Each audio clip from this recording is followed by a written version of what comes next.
कि हम कौन है, मतलब ये जो मैं है, ये जो बात हो रही है, ये है कौन। तो साहब ने कहा कि ये बताओ, तुम्हारे दोनों हाथ काट दिए जाए और नए हाथ लगा दिए जाए, तब भी तुम रहोगे कि नहीं। तो बोला वो भाई, हाँ हम रहेंगे। फिर साहब ने कहा कि आंखें अंधी हो जाए और कोई दान कर दे आंख का, और ऑपरेशन करके आंख लगा दी जाए तुमको, अब दूसरे की आंख है ना तुम्हारे आंख में, लेकिन तब भी तुम रहोगे कि नहीं। तो हाँ रहेंगे। साहब ने कहा पूरे शरीर का अंग अंग बदल दिया जाए, सब कुछ बदल दिया जाए, तब भी तुम रहोगे कि नहीं। उसने कहा हाँ तब भी हम रहेंगे।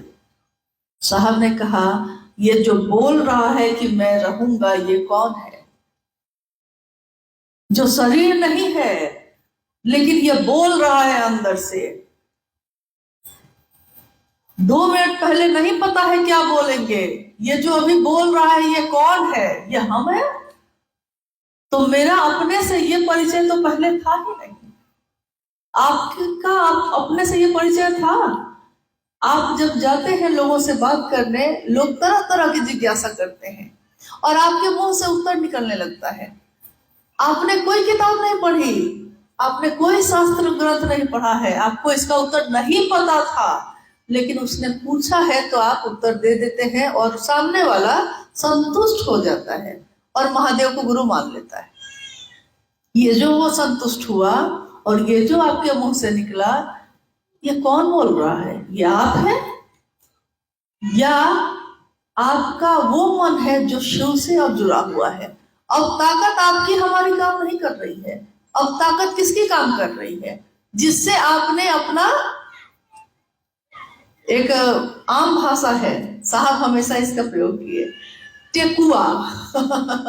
हाँ, अगर बिजली का सप्लाई नहीं मिल रहा है तो टेकुआ देखे हो बिजली का तार का, घर में अंधेरा छाया है, टेकुआ फंसाओ महादेव से, मतलब तार उसमें जोड़ दो तो बिजली आ जाएगी, रोशनी हो जाएगी।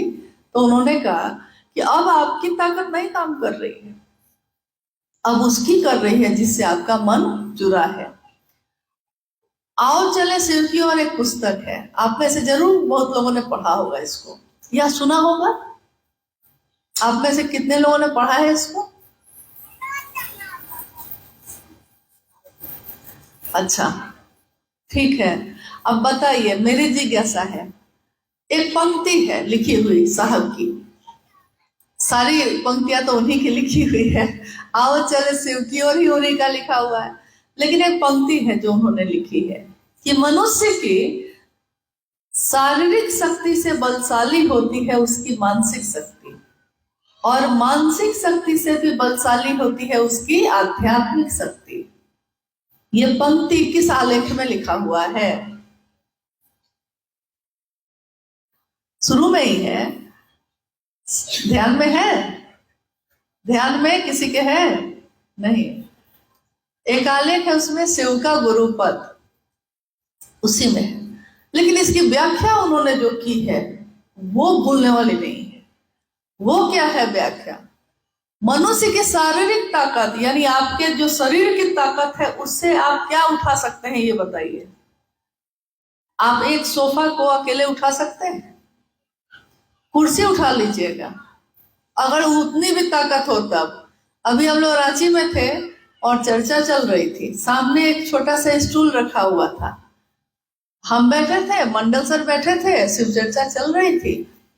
तो मंडल सर ने उस टेबल को चाहा कि मेरे तरफ वो बढ़ाए, तो हाथ तो वो लगाए लेकिन बढ़ा नहीं सके, छोटा सा टेबल, वो भी वो हाथ से नहीं ढकेल सके। तो उन्होंने कहा कि मेरी इतनी ताकत है कि मैं एक टेबल भी आगे नहीं बढ़ा सका। देखिए, शरीर की ताकत एक दिन काम करना बंद करेगी, करेगी करेगी। और यही वो है जो एक समय ऐसा था कि पहलवान की तरह शरीर था। शरीर की ताकत तो कम ज्यादा होती रहती है, कभी कम होगी कभी ज्यादा। बीमार है तो हम ही लोग, जवान भी आदमी कोई है अगर बीमार हो गया तो उसकी ताकत काम नहीं करती, लेकिन मन की ताकत शारीरिक शक्ति से भी बलशाली होती है उसकी मानसिक शक्ति। मन से तो आप पूरा हॉल को उठा लीजिएगा, नहीं उठा लीजिएगा। मन से तो यहाँ बैठे बैठे सोचेंगे पूरा पहाड़े उठ के वहां से वहां चल जाए, लेकिन शरीर से उठाना संभव नहीं है। और वो मन, अगर उस मन का जुड़ाव जिसमें इतनी ताकत है, उस मन में इतनी ताकत है कि कोई कल्पना करता है कि चंद्रमा पे जाएगा एक दिन, और आदमी जाता है, मंगल पे जाएगा, जाता है, गया है, जहां कोई सोच भी नहीं सकता था। वो सारे काम इंसान ने किए हैं, और उसकी कल्पना में था। कभी ये कल्पना में सोचा होगा कि हवाई जहाज बनाएंगे, कल्पना में सोचा होगा कि इतना बड़ा घर बनाएंगे, लेकिन एक दिन जो कल्पना यानी मन में थी वो सामने फिर आई ना।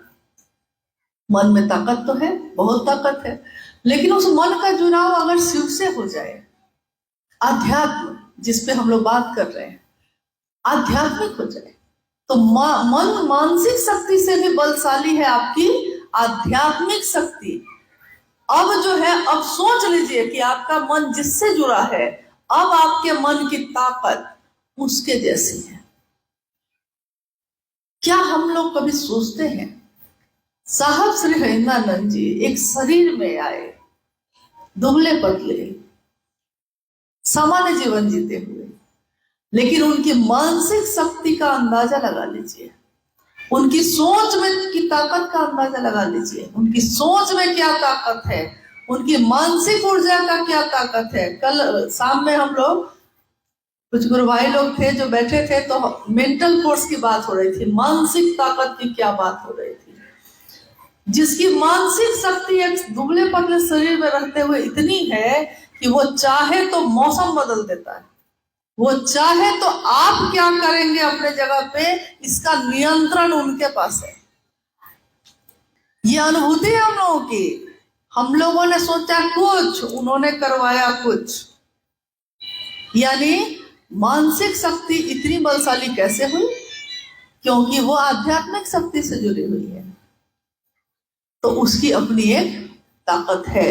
और जब आध्यात्मिक शक्ति इतनी बलशाली होती है, आध्यात्मिक तो छोड़िए ना, मानसिक का एक उदाहरण साहब ने दिया था उस समय, मानसिक उदाहरण, मानसिक ताकत का।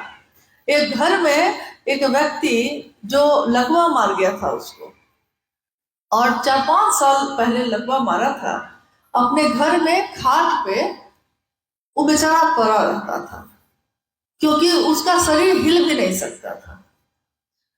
लोग उसको खाना खिला देते थे खटिया पे आके, और सारे काम उसके कोई ना कोई, किसी न किसी पे आश्रित रहना पड़ता था। एक दिन गांव में आग लग गई। कभी कभी गांव में आग लगती है, तो जैसे झारखंड या छत्तीसगढ़ ये सब के जो गांव है, तो उसमें बहुत सट के घर नहीं बना हुआ है। एक घर यहाँ है तो दूसरा घर वहां है, बहुत नजदीक नहीं बना हुआ है। लेकिन आप बिहार चले जाइए, उत्तर प्रदेश चले जाइए, तो वहां एक ही दीवार में 2-2 घर बना हुआ है, इतना नजदीक नजदीक है। तो अगर एक घर में आग लगेगी तो एक साथ 10 घर में आग लग जाती है। तो आग लगी गांव में, और धीरे धीरे आग वो फैलती चली गई। जब आग लगी तो सब अपने प्राण बचाने के लिए भागे। स्वाभाविक है वो भी भागेगा, लेकिन वो भागेगा कैसे? क्योंकि उसका शरीर तो हिल भी नहीं सकता था। घर के लोगों को याद भी नहीं रहा, आग इतनी तेजी से फैली कि घर के लोग अपना प्राण बचाने के लिए भागे। किसी को होश नहीं रहा कि वो व्यक्ति जो खाट पे पड़ा है वो तो असहाय है। लोगों ने देखा, गांव के लोगों ने देखा कि जो 4 सालों से हिला भी नहीं था वो भागा जा रहा था, क्योंकि वो समझ गया कि कोई मेरी सहायता नहीं करेगा। जब तक कोई करता रहा वो निर्भर रहा, और जिस समय उसको लग गया कि कोई मेरी मदद नहीं करेगा, उसने मतलब जो उसके आराध्य थे उसने उसको पुकारा, और मानसिक ताकत उसकी इतनी मजबूत हुई कि उसका शरीर जो लकवा मारे हुए था 4 साल से, हिल नहीं रहा था, खड़ा हुआ और दौड़ गया। मन के हारे हार है, मन के जीते जीत। मन अगर मजबूत है तो आपके शरीर पे उसका असर पड़ता है।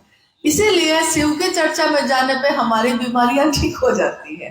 तबीयत खराब है, घर में पड़े हुए हैं, कोई जबरदस्ती आके बुला के ले जाता है, और जब लेकर चला जाता है तो वहां जाके हम लोग एकदम ठीक हो जाते हैं। फिर घर आते हैं तो फिर बिस्तर पकड़ लेते हैं। घर के लोग कहते हैं अभी अभी शिव चर्चा के लिए तबीयत ठीक हो गई थी, घर में वही वही मामला है। मामला यही है, किसके सानिध्य में हम रहे, किसके साथ हमने रहना सीखा है। तो महादेव के साथ रहना सीखा है तो क्या करना है। साहब का संदेश साफ है, बनो तो शिव, रहो तो शिव, और जियो तो शिव, यानी शिव की तरह ही होना है। अब आप खुद पता करिए कि शिव कैसा है। आपके संपर्क में वो शिव जैसा आएगा, उतना भर भी अगर हम अपने जीवन में उतार लेंगे, मेरा मन जितना भर महादेव के नजदीक हुआ है, जितना मेरे मन ने समझा है, उतना भर भी अगर हम अपने जीवन में उतार लेंगे तो क्या होगा, ये दुनिया शिवमय हो जाएगी। एक व्यक्ति बदलेगा तो परिवार, परिवार बदलता है तो समाज, समाज बदलता है तो दुनिया। और साहब दीदी ने यही सपना तो देखा है, ये पूरी दुनिया शिवमय हो। उन्होंने यही सपना तो देखा है कि मैं नहीं जानता कि संसार की दशा और दिशा शिव के बगैर कैसी होगी, लेकिन मैं ये जानता हूं कि शिव के साथ ये मानवता, ये सृष्टि सबल होगी, सुवासित होगी, शिवमय होगी। तो आइए हम सभी जो इस बैठक का आयोजन सबने मिलकर किया है, इसका एक उद्देश्य हो और इस उद्देश्य की पूर्ति हम सभी के द्वारा हो। कभी ये मत सोचिए कि दूसरा करता है तो मुझको करने की क्या जरूरत। भोजन एक आदमी बनाता है लेकिन खाना सबको पड़ता है। आप भोजन भले कोई बना दे लेकिन बिना खाए आपकी भूख खत्म नहीं होती। इसी तरह महादेव के लिए कोई आगे बढ़े अलग बात है, लेकिन उस महादेव से मेरा रिश्ता है, आपका रिश्ता है, जितना भर है। और आप करिएगा एक, आप चलिएगा एक कदम और वो 100 कदम चलता है। वो शिव हजार हजार पांवों से चलता है।